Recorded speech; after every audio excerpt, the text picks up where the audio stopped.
बिस्मिल्लाहिर्रहमानिर्रहीम। अस्सलाम वालेकुम। Welcome to literature online. Okay guys, तो ये पोइम मेरी बुक में नहीं थी तो मैंने इसे राइट डाउन किया। हम इसका टेक्स्ट स्टार्ट करते हैं। The saddest noise the sweetest noise, Emily Dickinson की पोइम है and this is its title. उसका जो टाइटल है वही इसकी फर्स्ट लाइन है।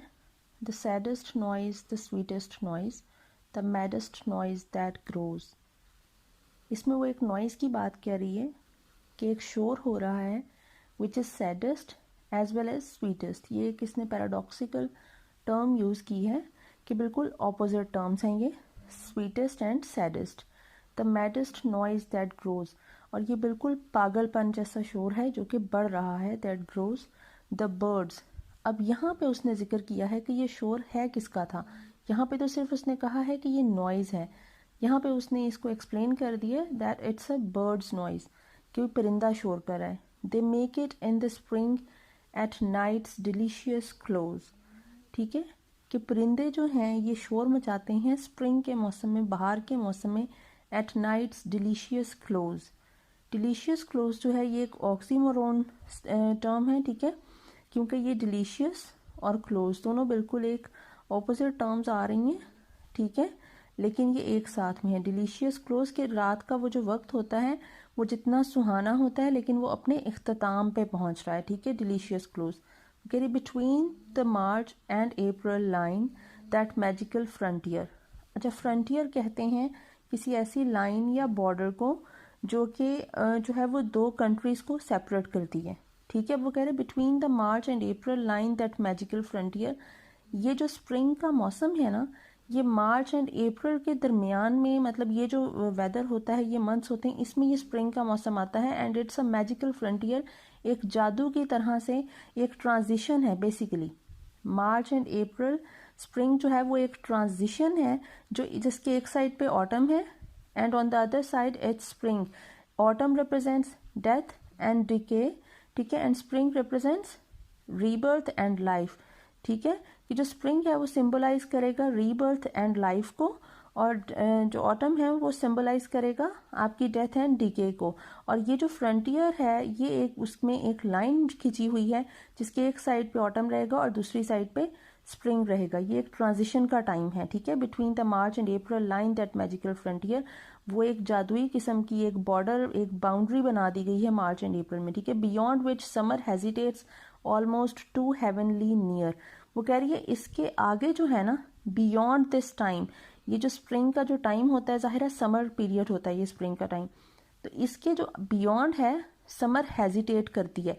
क्यों? क्योंकि जब समर ख़त्म होना है, समर के एंड पे जब विंटर स्टार्ट होना है, तो क्या है वो दोबारा से ऑटम का टाइम स्टार्ट हो जाना है, ठीक है। और ऑटम का टाइम जब स्टार्ट होगा तो क्या होगा, डेथ एंड डीके आएगी, पत्ते झड़ जाएंगे, ठीक है। वो जो फूल खिले हुए थे वो मुरझा के गिर जाएंगे। ऑलमोस्ट टू हेवनली नियर, जो कि बिल्कुल करीब होता है। स्प्रिंग एंड ऑटम का टाइम जो है वो बिल्कुल ऐसे ऐसे करीब करीब होता है कि अभी ये ख़त्म होगा एक टाइम तो दूसरा टाइम शुरू हो जाएगा। इनमें बहुत कम फासला है कि लोगों को ट्रांजिशन का पता भी नहीं चलता कि कब ये मौसम चेंज हो रहा है, क्योंकि ऑटम में भी कुछ चीज़ें जो हैं, कुछ पौधे ऑटम में, फल और पौधे कुछ ऑटम के होते हैं, वो उसी में ही ग्रो करते हैं और नरिश करते हैं, ठीक है। It is too heavenly near. It makes us think of all the dead that sauntered with us here. ये जो टाइम है, ये जो समर ने हेजिटेट किया, ऑटम का टाइम, जो स्प्रिंग आ रहा है और ऑटम जा रहा है, ये जो टाइम होता है ये हमें मजबूर करता है सोचने पे। इट मेक अस थिंक, हमें ये सोचना पड़ता है ऑफ ऑल द डेड, हर वो चीज़ जो ख़त्म हो चुकी है, डेड हो चुकी है, that sauntered with us here. Sauntered कहते हैं आपका बिल्कुल रिलैक्स्ड मैनर में किसी के साथ स्लो वॉक करना, ठीक है, कि ये जो डेड चीज़ें हैं, ये जो डेड टाइम है, ये भी हमारे साथ ऐसे ही चल रहा है, ठीक है। By separation sorcery made cruelly more dear. अब यहाँ पे बात हो रही है, सेपरेशन कहते हैं अलहदगी को और सॉर्सरी कहते हैं ब्लैक मैजिक को, ठीक है। सेपरेशन सॉर्सरी क्या है, ये वो मेमोरीज हैं, मेमोरीज ऑफ द पास्ट, ठीक है, जो चीज़ गुजर चुकी है। मेड क्रूली मोर डियर, ये एक जुल्म है कि वो जो हमारे जो एक बिल्कुल करीब चीज़ें होती हैं जिससे हम मोहब्बत करते हैं, ये जो हम मेमोरीज हैं उस चीज़ की, वो हमारे लिए बहुत, हम पे एक टॉर्चर है, ठीक है, ये क्रूअल है हमारे लिए, कि वो हम टॉर्चर होते हैं, मेंटली टॉर्चर होते हैं उन चीज़ों को रिमाइंड करके, याद करके, ठीक है, कि हमें जो चीज़ डेड हो चुकी है, जो चीज़ गुजर चुकी है, हम अपने पास्ट को सोचकर हम उस चीज़ को, वो पास्ट जो है वो हमारी मेमोरीज में हमारे साथ चलता रहता है।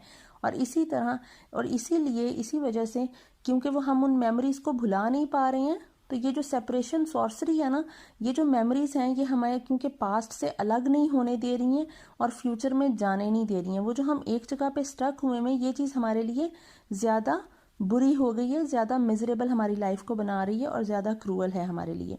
It makes us think of what he had and what we now deplore what we had, ठीक है। ये हमें ये सोचने पे मजबूर करती है कि हमारे पास क्या था, वट वी हैड, इधर वी है, ठीक है, हमारे पास था क्या, हमारा पास्ट क्या था, ठीक है। एंड वट वी नाउ डिप्लोर, डिप्लोर का मतलब होता है कि जब आप स्ट्रांगली डिसअप्रूव करते हो उस चीज़ को, नापसंदीदगी का इजहार करते हो कि हमारा जो पास्ट है वो हमारे लिए इतना बुरा है कि हम उसको डिप्लोर करते हैं, हम उसको पसंद नहीं करते। उसको याद करना हमारे लिए कोई एक गुड ओमन नहीं है, कोई हमारे लिए कोई गुड लक नहीं लाएगा, लेकिन फिर भी हम उन मेमोरीज में रहना पसंद करते हैं, ठीक है। हम उन मेमोरीज में रहते हैं, उनको सोच सोच कर अपने आप को मज़ीद थका रहे हैं, लेकिन उनको भुला नहीं रहे हैं, ठीक है। और ये जो टाइम है, ये स्प्रिंग और समर का जो ट्रांजिशन का टाइम है, ये हमें ये चीज़ें सोचने पे मजबूर करता है। मतलब जो बाहर का वेदर है, बाहर का मौसम है, वो आपके अंदर के मौसम पे भी असरअंदाज हो रहा है। जिस तरह बाहर एक ट्रांजिशन आ रही है, वैसे ही आपके अंदर भी एक चीज़ होती है, लेकिन वो आपको मुकम्मल तौर पर उस चीज़ से उभरने नहीं दे रही है। We almost wish those siren throats would go and sing no more. अब ये यहाँ पे फिर से इस नॉइज़ की बात कर रही है जो बर्ड्स कर रहे थे, कि मैं ये विश कर सकते हैं हम लोग, दीज सायरन थ्रॉट्स। अब इसने परिंदों की आवाज़ को सायरन थ्रॉट कहते हैं, गले को, ठीक है। सायरन क्यों कहा, सायरन उसने अलार्म के लिए यूज़ किया, वार्निंग के लिए यूज़ किया, ठीक है। This siren is use for alarm and warning, कि इनके जो ये साउंड है, ये क्योंकि हमें अपने पास्ट में ले जाता है, कभी हमें किसी चीज़ की टेंशन दे देता है, कभी कोई चीज़ दे देता है। तो ये जो वार्निंग्स हमें मिल रही हैं हमारे फ्यूचर के बारे में, या अब हमें इन चीज़ों को भूल जाना चाहिए, हमें चीज़ों को भुलाकर आगे जाना चाहिए, तो ये जो वार्निंग है हमें मिल रही है, would go and sing no more. मेरी ये ख्वाहिश है कि ये परिंदे यहाँ से चले जाएं, ये आवाज़ यहाँ से चली जाए और ये अब मज़ीद यहाँ पे सिंग ना कर सकें, ताकि हम लोग जो हैं वो इस सारी चीज़ के बारे में सोच नहीं सकें, ठीक है। An ear can break a human heart. अच्छा, ये वाली लाइन्स बहुत ज़्यादा इंपॉर्टेंट है। वो कह रही है an ear can break a human heart. एक कान जो है, आपका जो ईयर्स हैं जिससे आप सुनते हुए, योर सेंस ऑफ हियरिंग, आपकी जो एक कान है वो तोड़ सकता है इंसान के दिल को, as quickly as a spear. जैसे कोई चाकू, खंजर या नेज़ा जो है वो आपको ज़ख्मी कर देता है, बिल्कुल जो आपका ईयर है इट्स अ वेपन, ठीक है। ईयर ये एज अ सिमिली यूज हुआ है, ईयर एज अ स्पीयर, कि आपके जो ईयर है वो एक वेपन है, और आपका कान जो है, मतलब आपकी जो सुनने की एक सेंस है, ये आपका दिल तोड़ सकती है, just like a weapon. We wish the ear had not a heart so dangerously near. कह रही है हम ये ख्वाहिश करते हैं, मेरी ये ख्वाहिश थी कि हमारे जो कान है, हमारी जो सेंस ऑफ हियरिंग है, इसके साथ दिल इतना डेंजरसली इसके करीब मत होता, मतलब हमारी जो सुनने की जो हिस्स है उसका इतना ज़्यादा हमारे दिल पे असर ना पड़ता, हमारा दिल हमारे कानों की ज़्यादा सुनता है और देखता कम है। ये इसने थोड़ा सा मीनिंगफुल सा इस तरह से जाएगा कि हम लोग जो हैं वो सुनी सुनाई बात पे ज़्यादा यकीन कर लेते हैं, हमें प्रूफ नहीं चाहिए होता, हमें आकर कोई इंसान बिना प्रूफ के कोई बात कर देता है, वो हम उस पर ट्रस्ट कर लेते हैं, ब्लाइंड ट्रस्ट, ठीक है। हम उसकी बात को प्रूफ ढूंढने की कोशिश नहीं करते और अपने दिल में एक उसके लिए ग्रज पाल लेते हैं कि हम इसने ये मेरे साथ गलत किया था। हम उसके लिए सर्च आउट नहीं करते कि पीछे ट्रूथ बेसिकली था क्या। तो ये जो ईयर हैज़ अ हार्ट, मतलब ear can break a human heart, ये इसका बिल्कुल यही जो मतलब है कि we don't consider it necessary to find a visual proof, we just act upon what we hear. जो सुनते हैं उस पर एक्ट अपॉन कर देते हैं कि ठीक है कर दिया। तो इसका इन लाइंस का मतलब जो है वो ये है। तो ये हमारी पोइम यहाँ पे एंड होती है। Thank you so much, I hope आपको समझ आ गई होगी। Please let me know about this poem. Thank you.